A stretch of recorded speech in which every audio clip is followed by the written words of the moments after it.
My name is Nur Natasha Najwa binti Nasiron. I'm from Group H. My task to do in this group is to do log report. Hi, my name is Teo Chen. I am responsible for presenting examples 1 and 2 later from the topic Area of Surface of the Revolution in Polar form. Hi, my name is Ahmad Arif Jawhari. I will present example 3 from the topic of area of the surface of the revolution in polar form. Hi, my name is Muhammad Azizul Dafni Ahmad and Hi, my name is Nasir bin Nawash and our job is to look up the example 3 that Ahmad will explain later. Hi, my name is Rosna Nawawi and my task is to find example 1 and 2. Hi, I'm Nanta Megisida and I'm one of the creators. Hi, I'm Wong Guan Ning and I'm the video editor too. And this is Group A.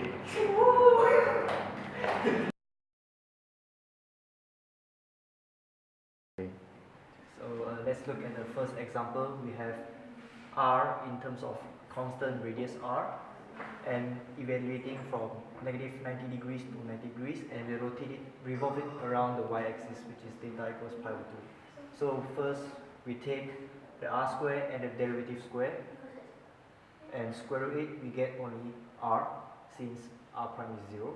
Now we put into the formula. We have integral from negative pi over 2 to pi over 2 of 2 pi r cos theta and the arc length formula.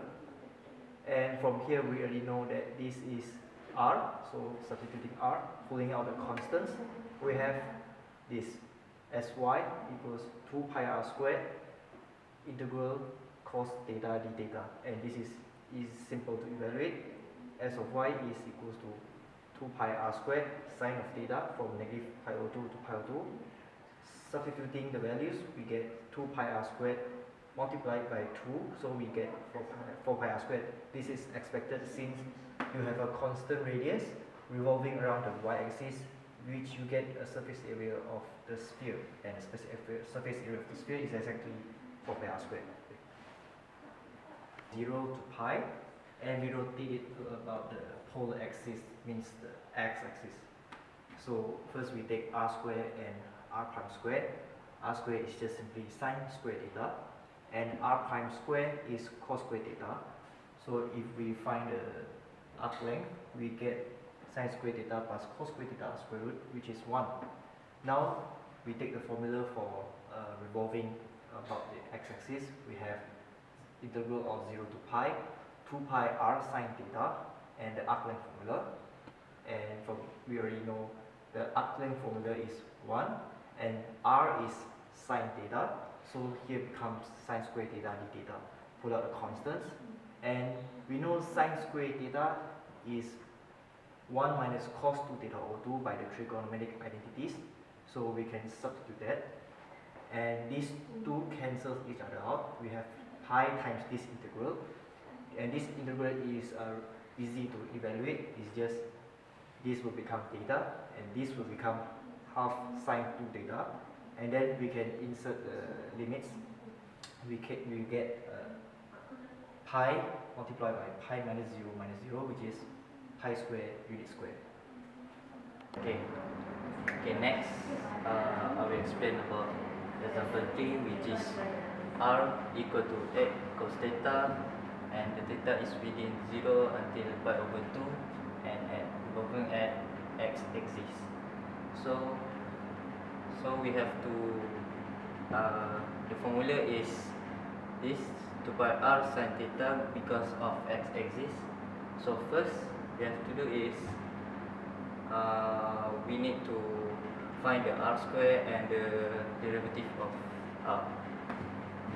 So first r square is x cos theta b squared, and now we have to differentiate r, and we got negative 8 sin theta, and then we have to solve this part, which is r square plus r prime square, and now we have 8 cos theta square plus negative 8 sin theta square, and we can get 64 cos square theta plus 64 sin square theta.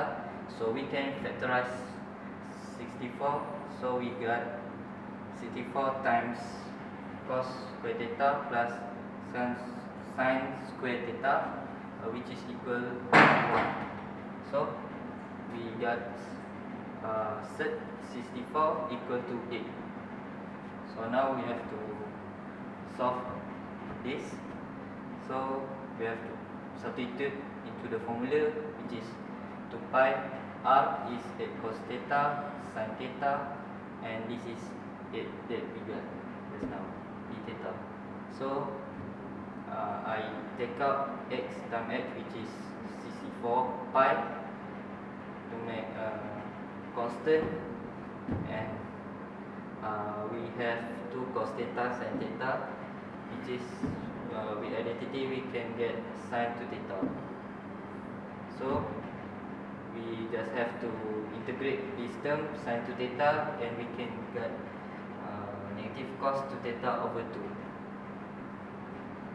So then we just substitute, we can cancel 2 in 64, we can get 32, and substitute pi over 2 in theta and 0. So we have 32 pi